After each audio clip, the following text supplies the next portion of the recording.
Right out of hell, I saw it. It's very much like Commodore Decker's planet killer, and it is pursuing us.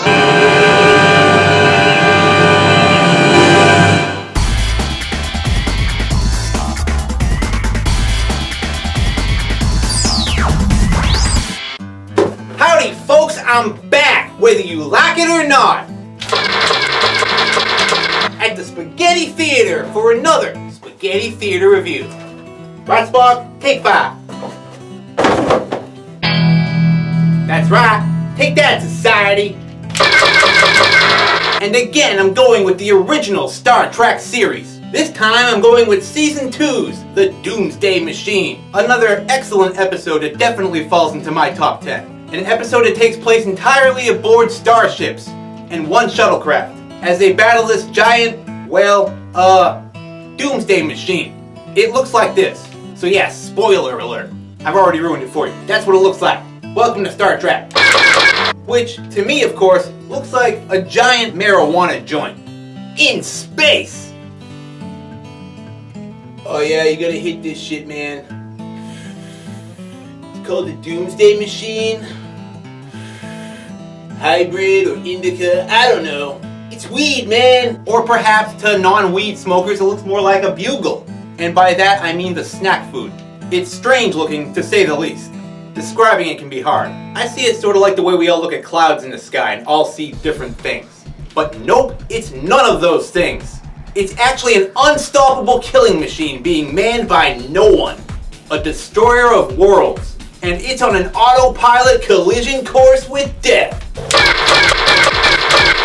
Take that, society. Which only Captain Kirk and the crew of the Enterprise can try and stop before it destroys the entire universe. Cause it will. It doesn't care. It doesn't feel fear. It doesn't feel hate. And it won't stop until you're dead. So it's the Terminator. Only as a giant joint in space.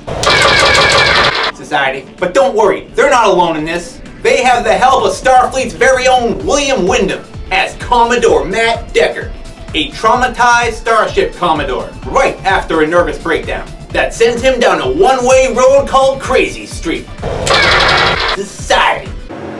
Right out of hell, I saw it. But at least we get to hear him say hell better than any actor in the history of man. Hell. Something I pointed out in my Twilight Zone review of 5 Characters in Search of an Exit, which also starred William Windom as the Major in search of an exit. Society, who exploits his ability to say hell just as much right here. We are in hell. So here it is, folks. Prepare for war. It's the Doomsday Machine. Society. So boom, it's the Starship Enterprise. With Kirk, Spock, Sulu in the gang. With this guy, and her, this chick, and whoever the hell this is. And look, Kirk's wearing his casual Kirk shirt. You would see him wearing this on occasion when he wasn't wearing the classic gold yellowish one. And from what I've read, it all started with the episode The Enemy Within, when a transporter malfunction beamed up a copy of Kirk. Only he was evil, of course. And to tell the two apart, they had this shirt created. But no time for a class on Kirk's wardrobe, because right off the bat, we're getting a distress call. Well shit, all hands on deck. Apparently, an entire solar system has been destroyed, and when the Enterprise gets there, all they find is this debris field. Like in Star Wars, when they blew up Alderaan. Was it Alderaan? Yeah, sure, why the hell not? That's what all this shit is. Only, first question, how the hell did this happen? What destroys an entire solar system of planets so quickly? Mantrid? So they look for the ship that sent a distress call. A fellow starship called the Constellation, captained by a dude named Commodore Decker. Someone Kirk's familiar with. Old friend from the Academy days, I guess. Only not a pain in the ass like Finnegan. Yeah. So they find the Constellation, which is a beat-to-shit copy of the Enterprise. I guess when it comes to starship designs, this is all they got. Even the call numbers are just a swapped-around version of the Enterprise. Anyway, it looks like it's taken quite the beating, and it's just drifting there dead in space. So too late, I guess. They're fucked. On to the next adventure. What's Harcourt Fenton Mudd up to? Kidding, of course. However, I did forget to mention the score to this episode was written particularly for this episode and was reused many times to follow. It's excellent too. I love it so much I have it on glorious compact disc CD. Anyway, after scanning the constellation, it's confirmed that the ship was indeed attacked. She was attacked. So man your battle stations, everyone! Prepare for war. But not before we roll the opening credits, of course!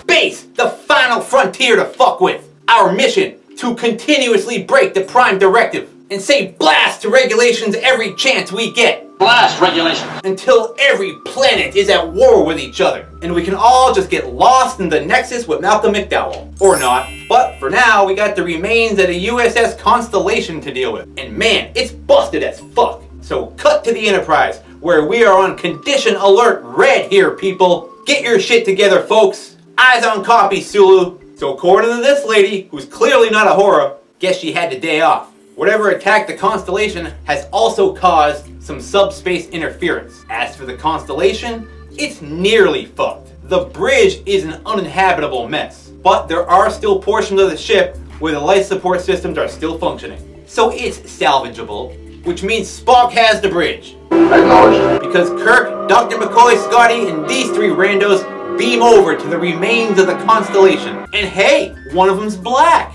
You're fucked, buddy. It's still the 60s. But this is Star Trek, breaking new grounds and all. First interracial kiss on TV, so maybe not. We shall see. So here we are in the Constellation, which is clearly just the same sets used from the Enterprise. Why the hell not, I guess. It's time and money saving, making all the Starfleet starships identical. Only no one seems to be aboard. The entire crew is gone. Abandoned ship. That's not like Commodore Decker. So they go to engineering so Scotty can check on the status of the engines, while Kirk phones Spock on the possibilities of where the crew could have jumped ship to. Only, according to Spock, the only two planets that are remaining, well, one has the temperature of molten lead, so it's hot as fuck. And the other one is just plain uninhabitable for human life. So that's a big no.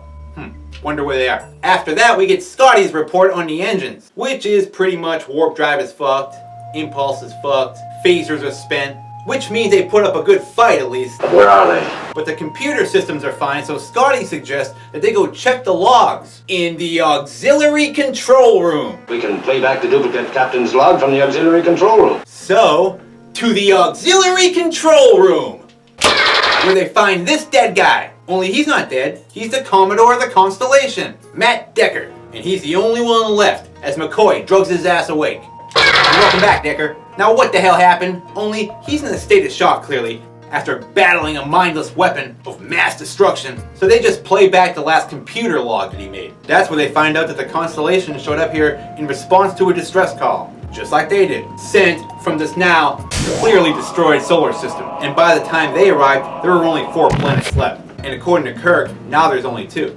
4th planet, only 2 left now. So epic fail, I guess. That's when Decker goes into his first of many crazy rants. As a traumatized man, he explains what happened. Tried to call Starfleet, but the signals were all blocked. No one. Scotty, I'm looking at you. Calling the psychic hotline, Scotty.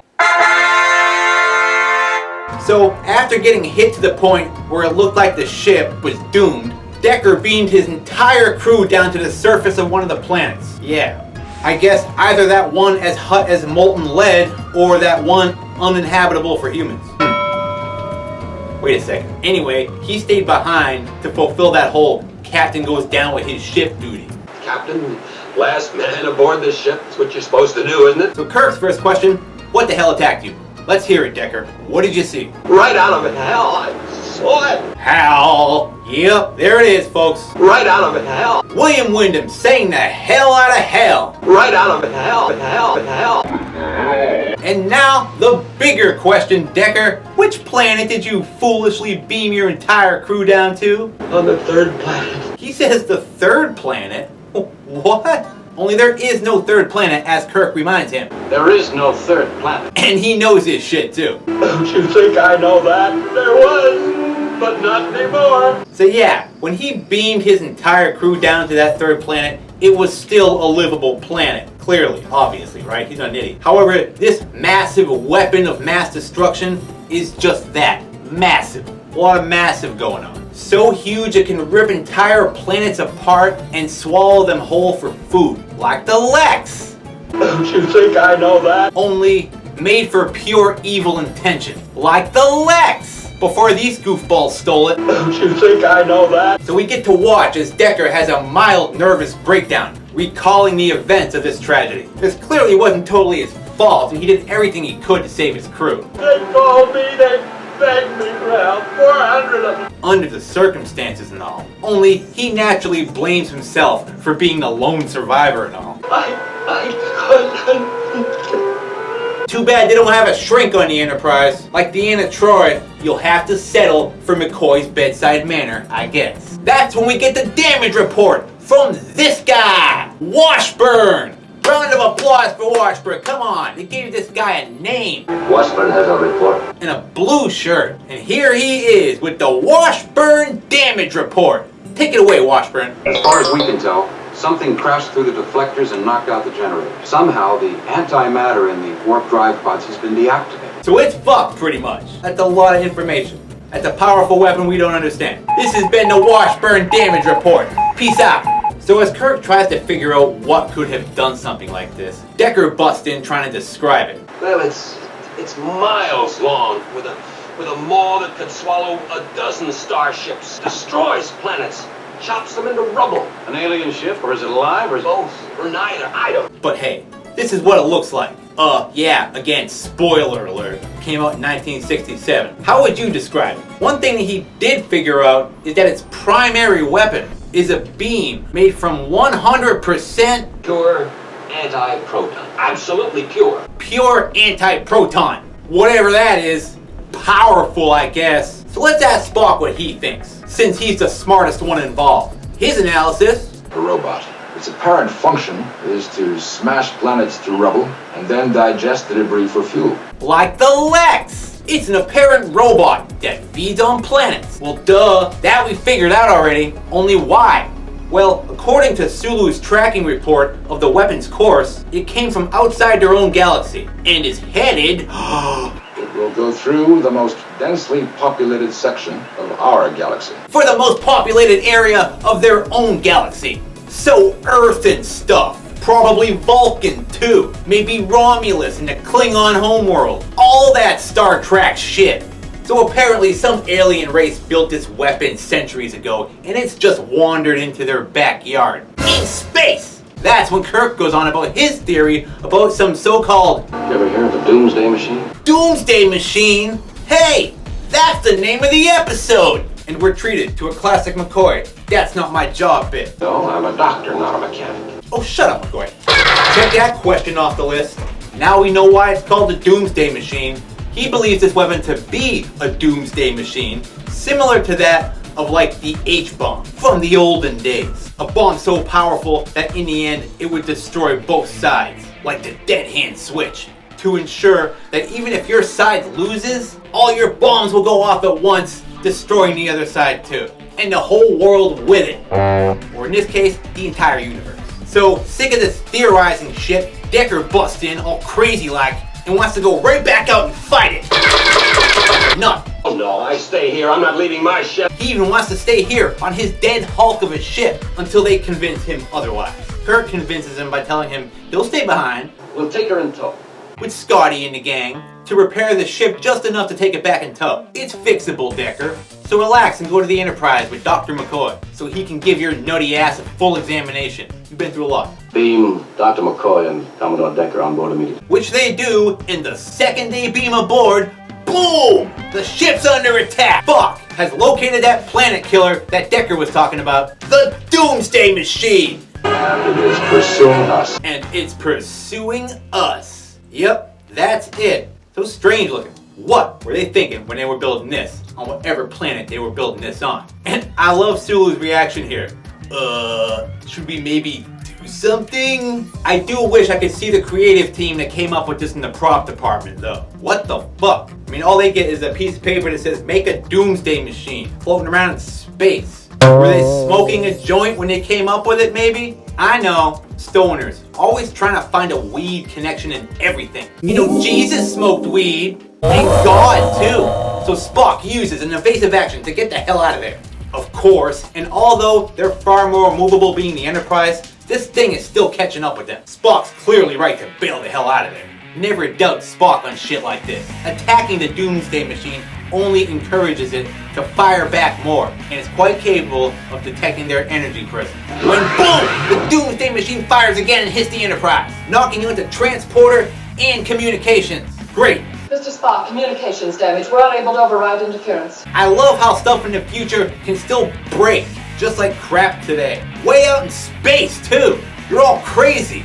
Only now Kirk, Scotty, and his damage control party are trapped on the Constellation with no way to call anyone. Not even a pizza. So poopy. So Kirk has Scotty go fix one of the engines so we can at least get this hunk of shit moving around a little bit. As Scotty tries to get Washburn to go with him, and then Kirk's like, no, stay here and help me fix the view screen. Come along, lad. Washburn, you get in there. So fuck you, Scotty, you're on your own. Get to work. Let's see what we can do about this viewing screen. Kirk wants to see what's going on outside. So back to Spock as a towering Decker lumbers over him, as if he's already in command of the ship or something. Status report. Take a seat, Decker, you arrogant bastard. I want to get some Spock and McCoy banter. Random chance seems to have operated in our favor. Plain non-Vulcan English. We've been lucky.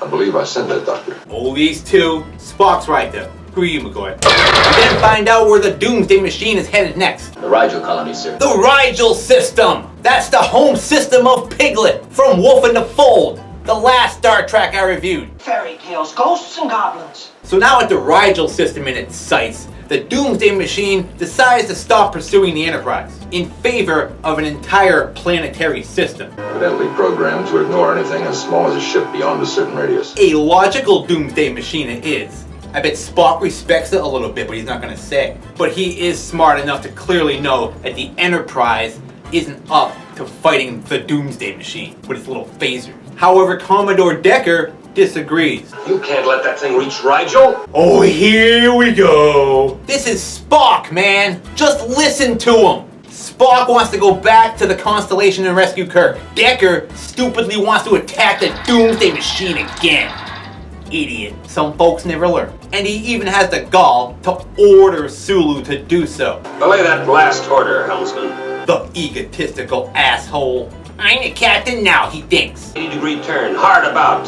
We're going to attack. So Spock jumps in and tells Sulu to do what the hell he said. You will carry out my last order, Mr. Sulu. Which he does. Sulu does what he's told. That's when Decker decides to exercise his right as a superior officer and take command of the Enterprise. I am officially notifying you as a Starfleet Commodore and that I am assuming command of the Enterprise. Which, as Spock points out, he has every right to do. You have the right to do so. According to regulations, dumb rule, the man is clearly suffering from post-traumatic stress disorder or something and is not fit to command anything right now, and is also clearly wrong as hell. So Spock kindly advises him against this stupidity, since he wants to attack this thing.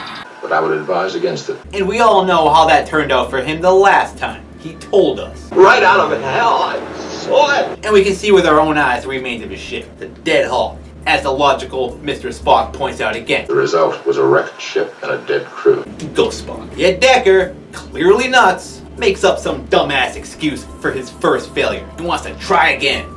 I made a mistake then. We were too far away. Which, again, Spock points out is utterly pointless to do when we know what's gonna happen already. The object's hull is solid neutronium.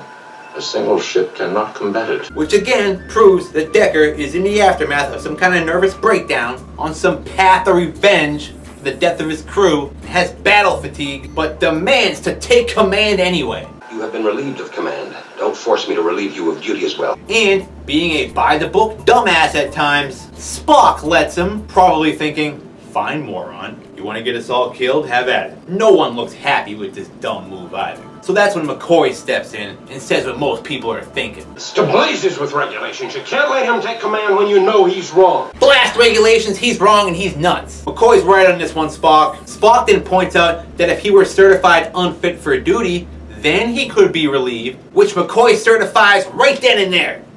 I'll certify that right now. And, once again, Spock quotes regulations by pointing out that McCoy would also need the reports to prove it, which of course he doesn't have. So... You'll also be asked to produce your medical records to prove it. Funny, but... Damn it, Spock, why the hell did you bring it up in the first place then? McCoy's still right. He's the doctor, for fuck's sake. Listen to him. He just watched Decker have a nervous breakdown that brought him to tears. How can that not be enough? Now, you know I haven't had time to run an examination on him. Then your statement would not be considered valid. Decker then orders McCoy out, since he's the only one trying to stop this nut. When McCoy looks at this obedient Mr. Spock doing nothing but standing there and says, Spock, do something. yeah, do something. No shit, Spock. Don't just stand there like a dumbass. You know Kirk wouldn't approve of any of this shit. He's not a by-the-book asshole. Blast regulation. Sadly, Spock is. So, Decker has the bridge now, and tells Mr. Sulu to, well... Hard about, helmsman. Ready on main phaser banks. prepare for war. We're attacking this thing and destroying the Enterprise in the process. I'm crazy. Fuck it, I guess. Let's go find this thing. And they do, of course. A little hard to miss. Gigantic freaking joint out in space. So cut to Kirk back in the Constellation, messing around inside this thing, trying to get that view screen to come on, when Scotty calls in with an update. The impulse engine's control circuits are fused solid. What about the warp drive control circuits? Aye, we can cross-connect the controls. But it will still be a bitch to steer. Sure, fine, whatever. Sounds good, Scotty. Just do your thing. It's like talking to my mechanic. Yeah, fine, fix it. Alright, I don't know what you're talking about. Back in the Enterprise...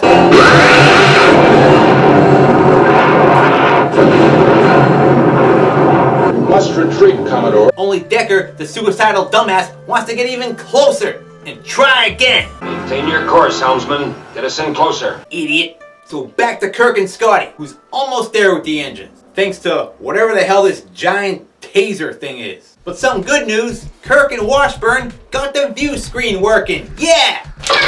Now Kirk can watch the show. Alright, now Kirk can watch the Doomsday Machine too. It's a good episode, Kirk. You're in it. Kirk can watch Decker be stupid with his starship, all from the comfort of his own view screen. He should fast forward to the end of the episode to see what happens, like in Spaceballs. Back to Decker, who fires away the Doomsday Machine again. As the phaser hits bounce right off with no effect at all.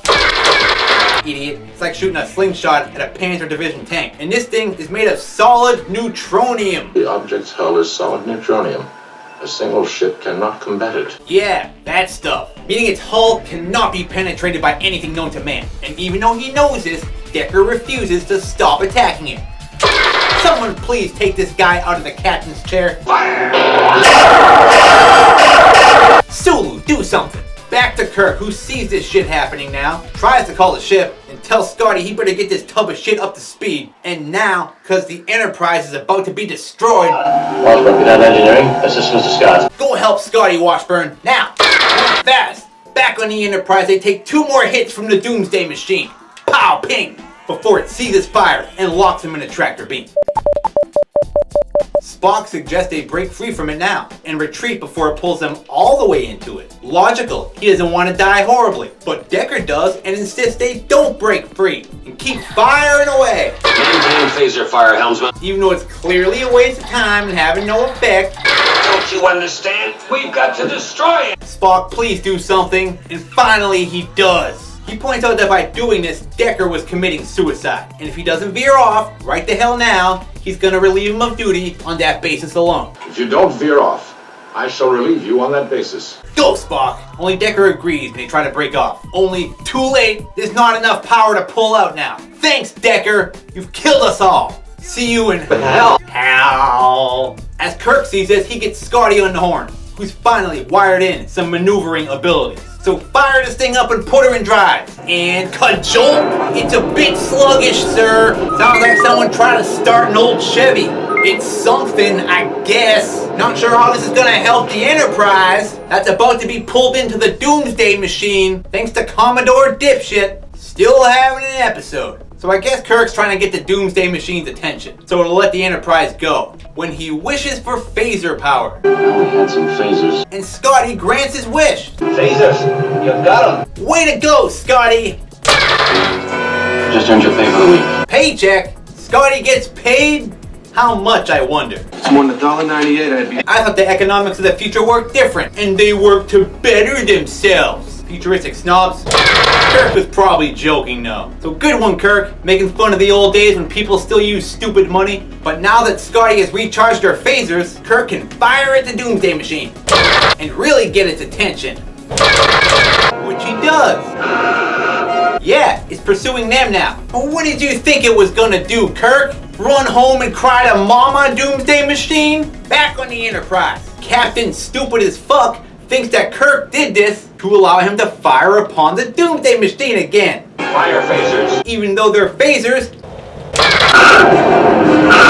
have no effect, and he does this shit again. Spock, please, just pinch his neck already. So, as the Doomsday Machine refuels itself on planet rubble, like the Lex, Decker plans his next attack when Spock points out how damaged the Enterprise is, thanks to him, and how the Doomsday Machine can keep refueling itself, and that we're no match for it in this little ass starship. The logical thing to do would be to go back for Kirk and Scotty and warn Starfleet about the Doomsday Machine. In order to warn Starfleet Command. I agree, and I'm sure everyone else does too. That's when communications are finally repaired and Kirk's able to call in. Only Captain Stupid insists on answering cause he's the captain. This should be good, and it is. Enterprise to Kirk. Let him have it, Kirk. Kirk is immediately shocked to find Decker and not Spock running things, and demands to speak to Spock, and not this lunatic who nearly got his precious spaceship destroyed. He loves that spaceship like it's a woman and wants it out of harm's way. That's when Decker allows Spock to fill in Kirk on all the recent events, like Commodore Decker having an episode,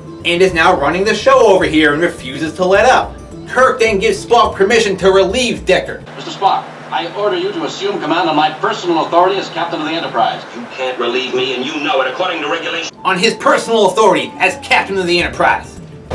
Oh yeah, and Blast regulations. blast regulations! You go, Kirk! I love it when he does that shit. This is enough for Spock to relieve Decker, who still, like an idiot, refuses. I don't recognize your authority to relieve me. Come on, Decker. Spock will kick your ass. He will destroy you. You're bluffing. Vulcans never bluff. Damn straight Vulcans don't bluff. You ever see one playing poker? Data was probably better at bluffing. He did play poker. You may file a formal protest with Starfleet Command, assuming we survive to reach a star base. Yeah, Decker. If we survive, you can file a complaint with Starfleet. Okay, no one will be on your side, but go right ahead anyway and fill out a hurt feelings report. You stupid asshole. Sulu saw everything. So finally, Decker caves and gives Spock the bridge again. And even the music is glad to see this happen. Captain, I've assumed command. Take that, Decker. Dickhead. Spock then orders Decker to report to sickbay for examination for being crazy and nearly getting us all killed. So again, take that, Decker. And you go, Spock. So, with Spock now back in command, he heads towards Kirk while trying to stay ahead of the Doomsday Machine. So cut to Decker being escorted to sickbay when Action Decker versus the reluctant red shirt. Never have I seen a red shirt put up such a fight, too. And he has Decker in the famous red shirt headlock. And reverse move by Decker. Young Eddie Willows is in the corner when Decker transforms into a stuntman just to do this. Really? That headlock move was more of a stunt than that. But he is still a red shirt, and Decker drags him away the victor, giving him the chance to sneak into the shuttlecraft hangar. What a cheap ass looking sign for a starship. Looks like it was made in my high school shop class. So Scotty pretty much has the constellation patched up together enough to keep it moving, as Sulu notices someone opening the cargo bay doors to release a shuttlecraft, which Kirk also notices and questions. Enterprise, why are you launching a shuttlecraft? Spock's just as confused since no one was given permission to leave, but as the audience, we know who the hell it is.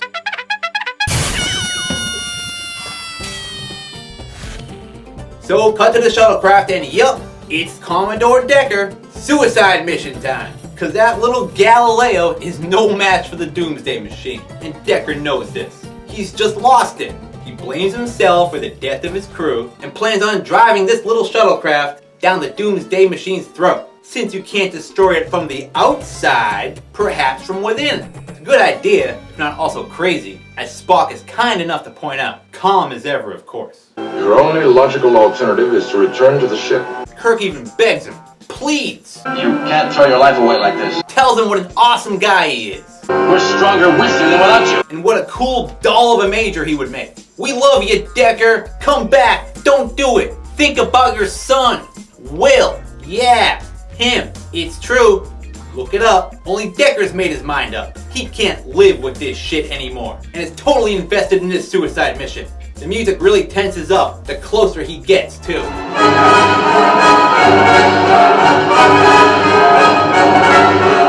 Till it looks like he's taking a shit right there in the shuttlecraft. Right out of hell! I can feel a turtle head poking out. And kaboom! He's dead, Jim. He's gone.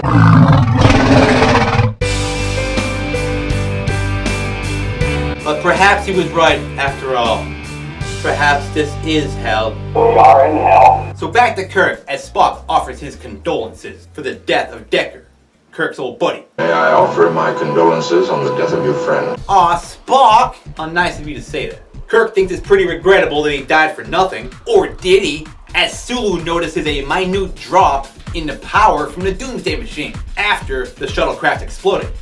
So it did have an effect on him. Destroying it from within was the right idea. So Spock's all ready to beam Kirk aboard when Kirk decides he wants to stay behind now. Now that he knows this information about the Doomsday Machine's weakness, Spock asks why, of course, when Kirk explains that an impulse engine will overload and cause a fusion explosion. That a fusion explosion of 97 megatons will result if a Starship impulse engine is overloaded. Of 97 megatons! I guess that's a lot of explosion. Right, Spock? Spock chimes in and says, wrong, Captain. 97.835 megatons. It's 97.835 megatons, you stupid idiot. Wow, Spock, really? He remembered it down to the decimal point. That's smart. I can't even remember my punch-in number for work. You should go on Jeopardy, Spock. You would wipe the floor with Ken Jennings.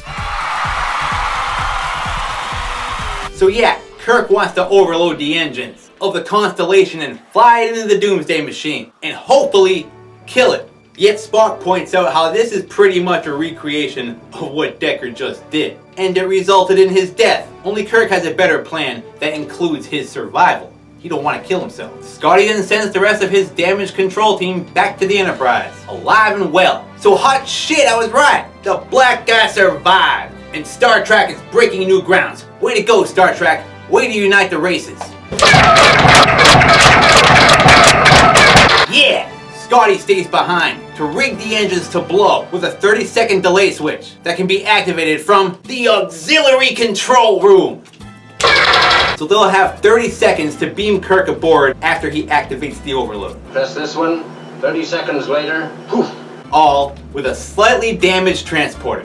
Funky transporter's a mighty finicky piece of machinery to be gambling your life on, sir. Kirk likes cutting it close, especially with his own life. With his work done here, Scotty then beams back to the Enterprise. And yeah, barely makes it too, since the transporter's pretty fucked. So he runs over and takes control of things. What are you doing, Mr. Kyle, you idiot? Can Scotty leave for 5 minutes without you breaking the transporter? Blah! Scotty then really has to take control now because the transporter's completely out again. Great. Kirk's trapped over there now. It's the main junction circuitry, I'll get it. Of course, Scotty, yeah, main junction circuitry. Right, whatever. Buddy, I should have known. So Scotty crawls into this sparking Jeffries tube that's causing all the transporter problems.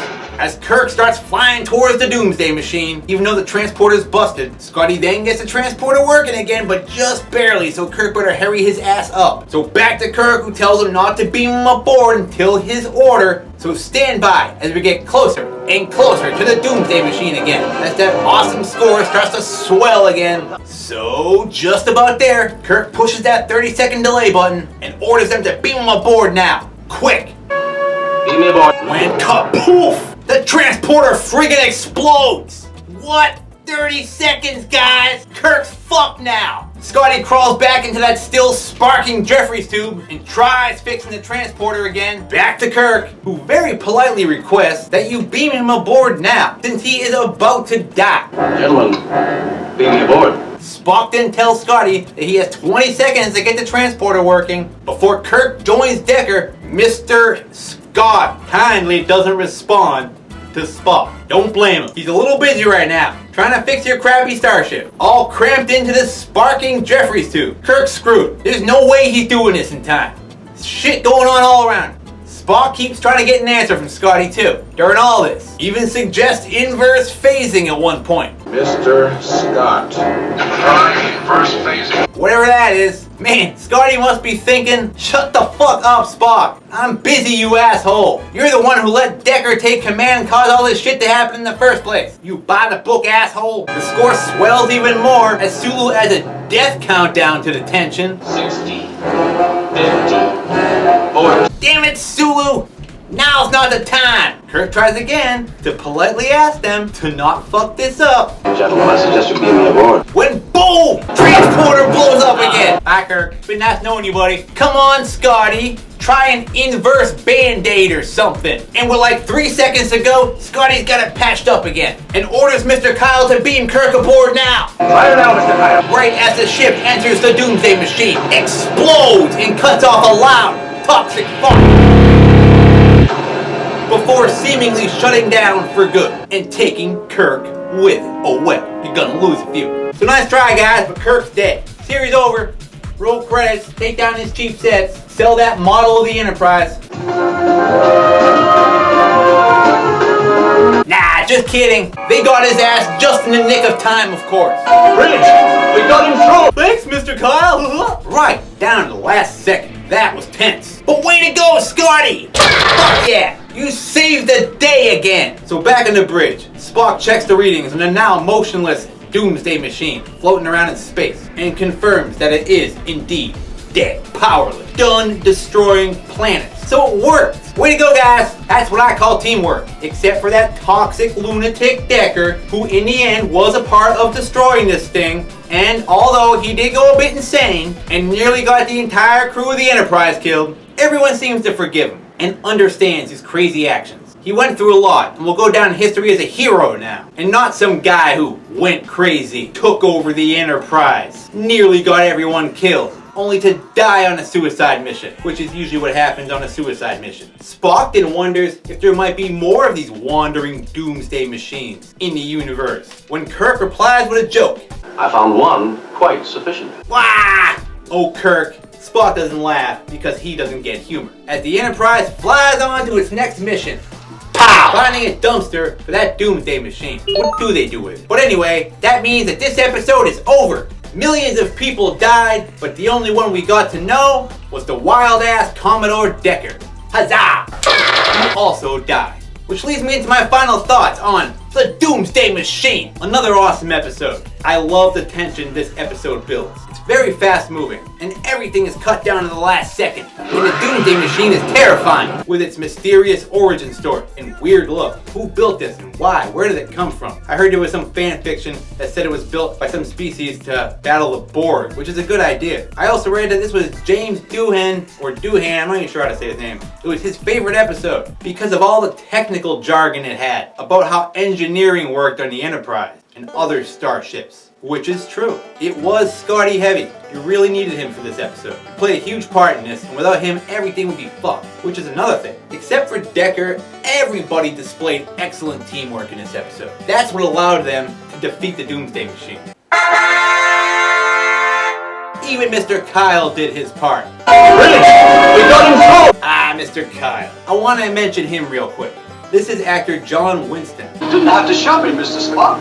I'd have gotten round to it. He played Lieutenant Kyle in 11 episodes of Star Trek, the original series. And he played him one more time after that in Star Trek The Wrath of Khan. Always a transporter chief, usually. And finally, I want to mention this guy. who played Washburn with his detailed Washburn report. His name is Richard Compton and was mostly a director of television shows after he left acting. And he would go on to later direct William Shatner in an episode of T.J. Hooker. He would also direct one episode of Star Trek The Next Generation, 2 episodes of The X-Files, but mostly directed 12 episodes of the 90s science fiction show Sliders. So way to go, Washburn. May you rest in peace. Yeah, he died. And one last thing, a shout out to this guy. He stood there the whole time and didn't say a word the whole time. I would get him a chair, only he might fall asleep in it, like in that Seinfeld episode, and get fired because of me. And with that, I'll end my look at Star Trek Season 2 classic, The Doomsday Machine. Pow! I like that. Once again, a big thanks to my subscribers, watchers, and comment leavers. It means a lot. Thank you so much. That's it for now. Adios, and I'll see you at the theater. Spock, you're still over here.